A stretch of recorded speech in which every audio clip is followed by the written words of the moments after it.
Hello YouTube and all the honeys out there.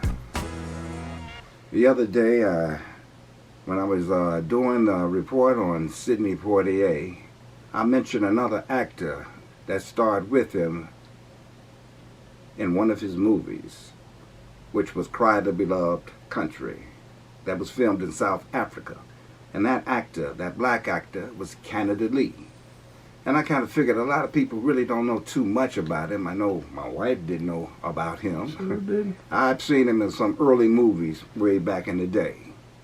And he was a great actor. And he mentored, actually, Sidney Poitier. But anyway, I thought I'd give you a little information on it, and I hope you appreciate it. Canada Lee. He was born in 1907 and he passed away much too soon in 1952. His adopted name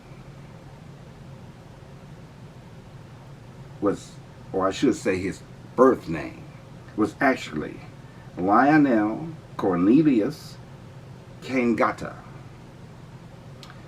He was a noted 20th century jockey, boxer, and actor, which some of the jobs he held before he became theatrical actor and also motion picture actor. As I said, his birth date is a little shrouded in kind of confusion. Now, on some sets it says that he was born March 3rd, 1907, and some say May 3rd, 1907. I don't know which, but He was born. he was born. He was born in New York City, San Juan Hill District. He attended Public School 5 in Harlem. Canegata began his musical education at the age of 7, studying classical violin and piano with the composer J. Roseman Johnson. For some reason, at the age of 14, he ran away to the Saratoga racetrack in New York, in upstate New York.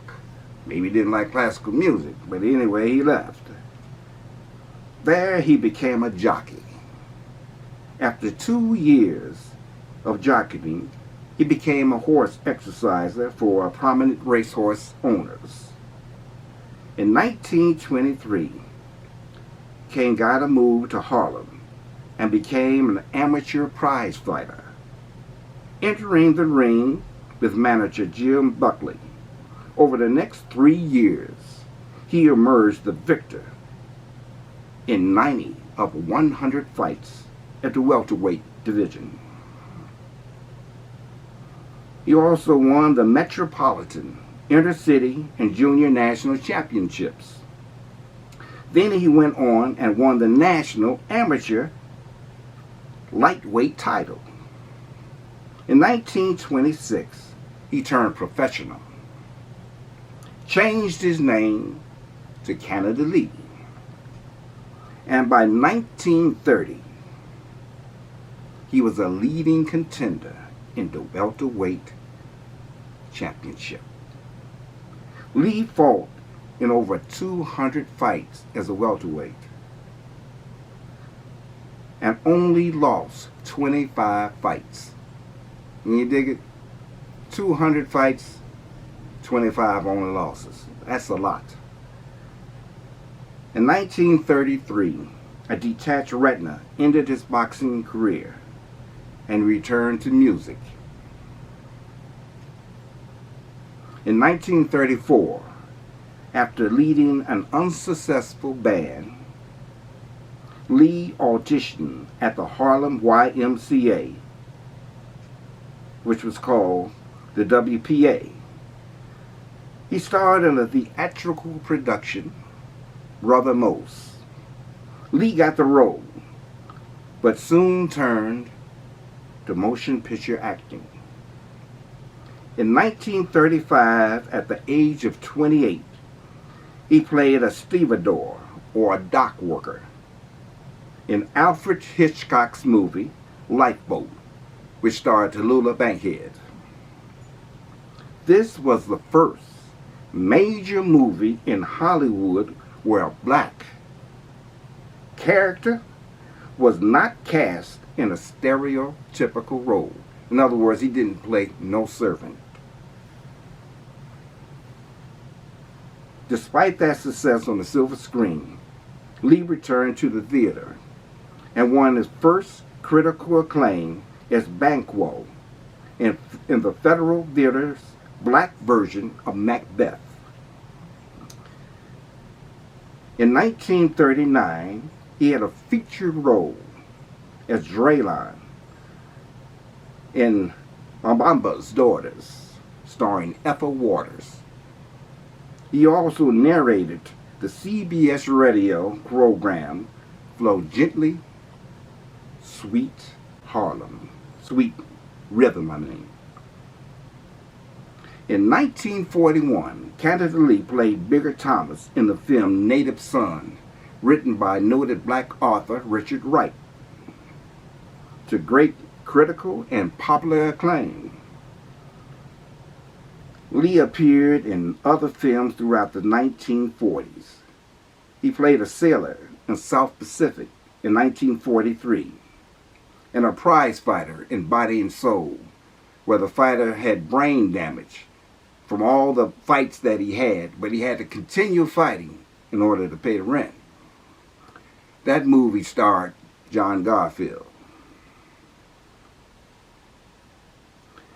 Canada Lee declared that he would only take roles that educated society about race and enhance the image of African Americans. His passionate devotion to equality was reflected in his theatrical and film roles. And because of this, of his outspokenness, by Hollywood, they thought of him as a radical because he spoke up about the roles that only actors, black actors, could get in Hollywood, was just these servant roles, and they had to speak in a certain dialect that is really demeaning. Because of that, they accused him of being a communist and a troublemaker. And because of this, he was blacklisted. And out of that, there were so many roles that he could have gotten, but was turned away because of this. And at that time, he wasn't a very rich man. He didn't have much at all in the sense of money. But he couldn't work, couldn't pay the bills. It was really rough times. But he spoke out against it. He was a civil rights activist back in the 1930s, through the 1930s and 1940s, and all the way to the early 50s. Canada Lee died of a heart attack on May 9th, 1952, from uremic poisoning, which is a kidney disease that affected his heart. He was only 45 years old at the time. His health in the past 2 years had been in decline. In fact, they said that he had collapsed in South Africa after the filming of Cry the Beloved Country, where he had the leading role alongside a very young Sidney Poitier. Yes, Canada Lee had did so many things to help and enhance black equality in motion pictures as well as theater and television. He's little known because he died so young and so many years in the past, 1952. But he should be remembered and honored. Like I said, he was a mentor to a young Sidney Poitier who was at that time maybe in his early 20s. In fact, this is an early picture of him, if you can see it.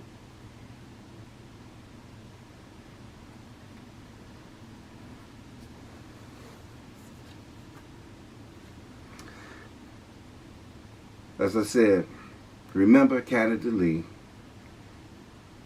and maybe let other people know.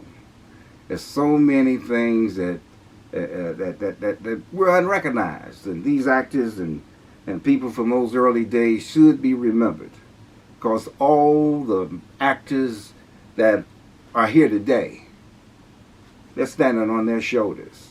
And because of the sacrifices they made, they're here today. Thank you for listening. I hope you enjoyed it. Take care, and I'll see you next time. Bye now.